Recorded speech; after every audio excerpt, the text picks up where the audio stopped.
Welcome to the Employco HR podcast. I'm Rob Wilson. With me is my brother and partner, Scott. Hello. And Jason Eisner, our Vice President of HR. Hi, everyone. Thanks for joining us. Of course, Nikki is Nikki/Jackson working the board. Great job as usual. Yeah, Riley's too young to spin the knobs at this But point. he is a listener, and that's where it counts. We need all the listeners we can get. We appreciate our listeners.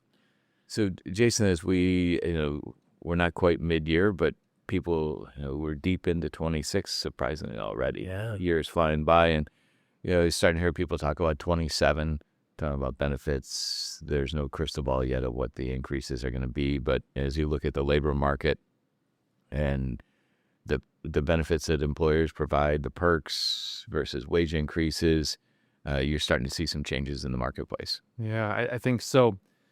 Although the unemployment rate maybe is hovering around 4.3% right now, that's a little bit higher than it was a few years ago, but historically it's not bad. So we're kind of in this holding pattern where a lot of employees aren't leaving their organizations and a lot of organizations aren't hiring or dismantling their employees or doing layoffs.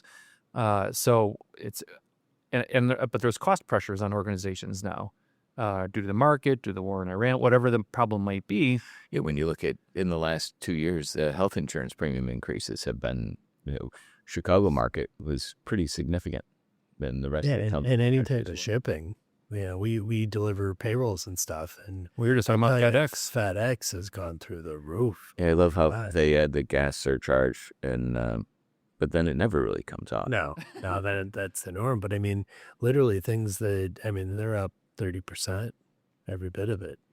Yeah, so if you look at the high, if you go back to 22, when the job market was pretty tight, there were 12 million job openings, and the 4.5 million voluntary quits. So people were moving. Yeah. Pay was increasing. Yeah, it was really hard to find people. And you can't take those pay increases back no matter what happens in the marketplace. But, Right. Fast forward to now, the job openings are half that, under 7 million. And the voluntary quits dropped as well from 4.5 to like roughly 3 million.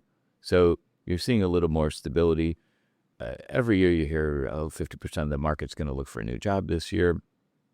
And earlier this year or late last year, the rumblings were the same, but it really hasn't happened. Right. Yeah. Although people might be interested, no one's pulling it, or relatively speaking, no one's pulling the trigger. Most employees are staying where they are, and most employers aren't doing dramatic changes in their workforce. Right. You're not seeing massive hirings, and you're not seeing big layoffs. Like There's did years ago. people in the companies, and like Meta just announced this 10% of their workforce, but there's some splashes, but majority of the organizations are holding pretty Do steady. you think that's AI driven in those, where it's like they've got the investment, so they got to cut somewhere, and their eventual goal is to cut the people back to cover the investments of AI? Yeah, you're right. So in Meta's case, let's say they downsize 10% of their workforce. They're gonna have to hire some people who are AI expert, like in the tech field, but may probably not hire 10% more, but it's just gonna be a shift. Yeah, in that industry, you're going to see more AI taking over jobs than you're not going to see that in the manufacturing and the Until the robotics get cheaper. No, Yeah. I was going to say restaurants, but then look at McDonald's response was, how many McDonald's do you go into? Not that I eat a lot of fast food, but Yeah. you're ordering from a kiosk. Yep. So, that clearly was a big investment, but it's cut a bunch of jobs. But so you're seeing companies now, and this is a lot of larger companies that are reducing some, when you hear core benefits, they're not reducing health insurance, but they're reducing the peripheral ones. Like Deloitte just announced they're reducing parental leave. Yeah, and it was fertilization, some PTO, pension contributions, and it was only to one portion of their workforce. They call it the central silo, I think it. So that basically was all their administrative, their headquartered office type employees, administrative. All their client-facing employees aren't touched by some of these changes, but it's their HR, IT, accounting, kind of their central home office employees are affected by this. Right, because your consultants are the ones they're billing. Right. They're generating revenue, so they're looking at a different core employee. True. And and they've reduced retirement benefits, which is interesting. We've been seeing that as a trend, which is surprising. That as there's a push to, who knows what Social Security is going to look like when The kids that are 25 today, 40 years from Right. now, who knows what that's going to look like. But interesting to see a lot of companies are reducing their 401k matching. Yeah, luckily, our clients haven't been significantly affected by it. So I think maybe only one of our clients have approached me that we're thinking about changing our 401k company match. So it hasn't been widespread Upward or downward? downward. Downward. And they're just considering it. So Yeah. nothing's been changed yet. But luckily, Which is surprising to me because usually the advantage of having the match is for the owners. It kind of reduces the safe harbor. yeah. So if you get below that safe harbor threshold, then there's risk for discrimination and Right. top-heavy Wow. annual testing failures. Yeah, so as you've reshaping the benefit landscape and companies are trying to navigate. All right, so if we do this, how much is that going to affect Are we going to lose some employees? Is it going to affect as we're trying to hire more people? But the cost pressures are there. So, and you're starting to see more and more companies that are, as their health insurance and other benefits increase, they're increasing the cost sharing with their employees. Like every year when we get an increase, we eat the increase. Our employees' cost hasn't changed in Over 10 years. Yeah. So they've been paying the same thing for 10 years, where as an employer, we eat that cost every year. So you're starting to see companies shift that more. And you have to, when a company, if they're get a 17% increase, I mean, that's a pretty big number. They're clearly not with us. Correct.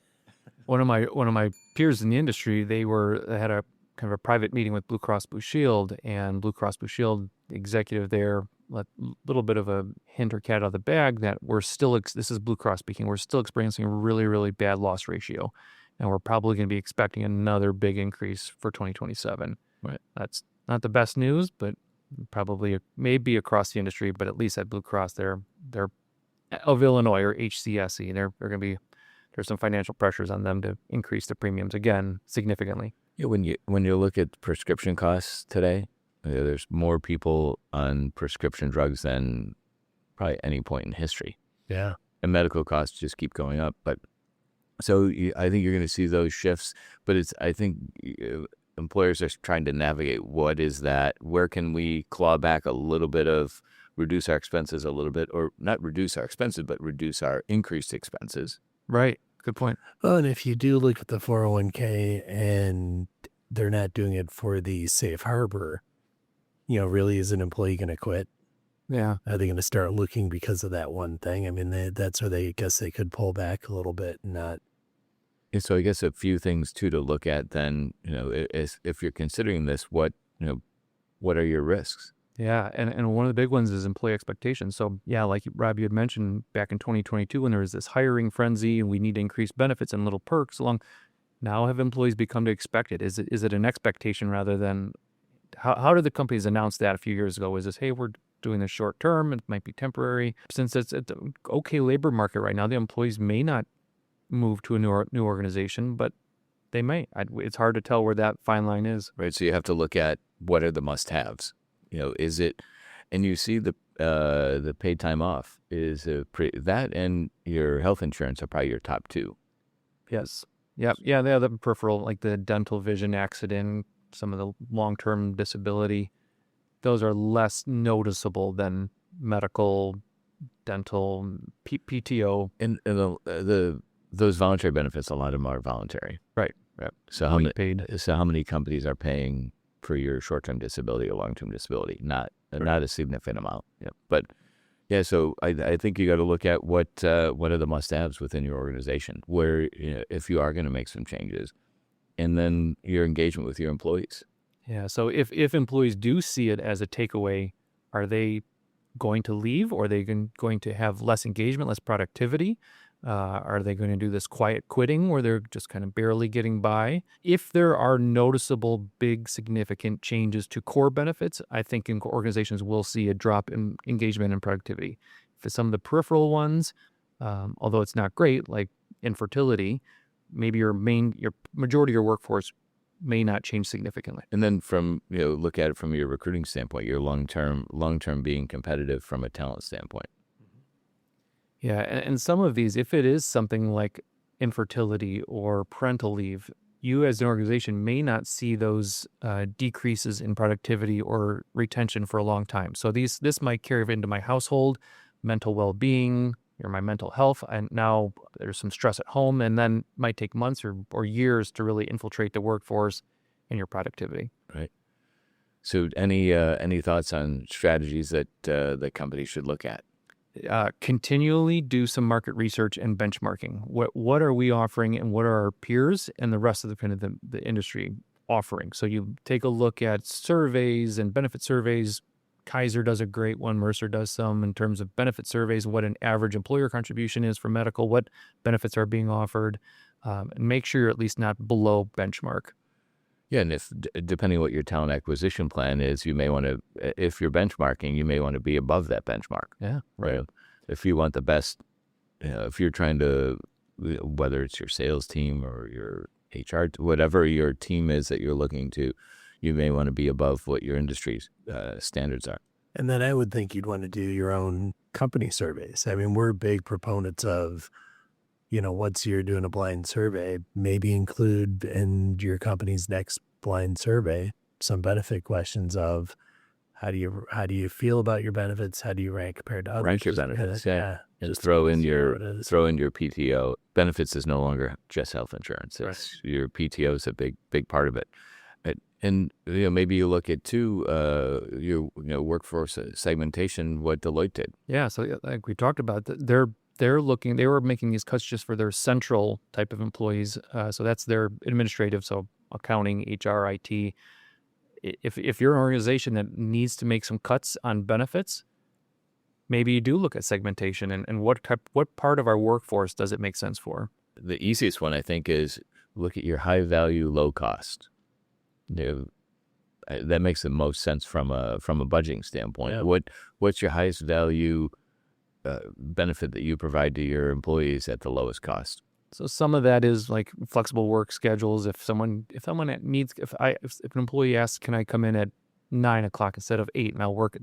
If there's a long-term, good valued employee, they've proven themselves, that has high value. And there's no significant, there might be a little bit of cost to it, but there's no significant hard dollar cost to that. Or maybe that's a PTO program that, hey, I'm a salaried employee, I'm going to be making up that time anyways. But stuff on a hard dollar like the 401k, the medical, those are real dollars. Yeah, and you got to start planning now for 27. So you're not going to see, if you renew January 1st, you're not going to see your health insurance renewals until September, the first round. But start your planning now. And I would always say employee engagement is always good anyways. I mean, it's a good practice just to show you care, that you're more engaged, and I think you're going to have a happy workforce with that.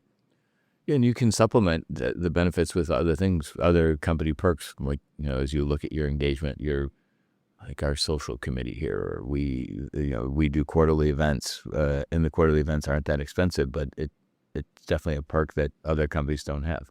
Good team building. How often do you get to, have a parking lot party and put the top management in a dunk tank? Yeah. With a line out the door.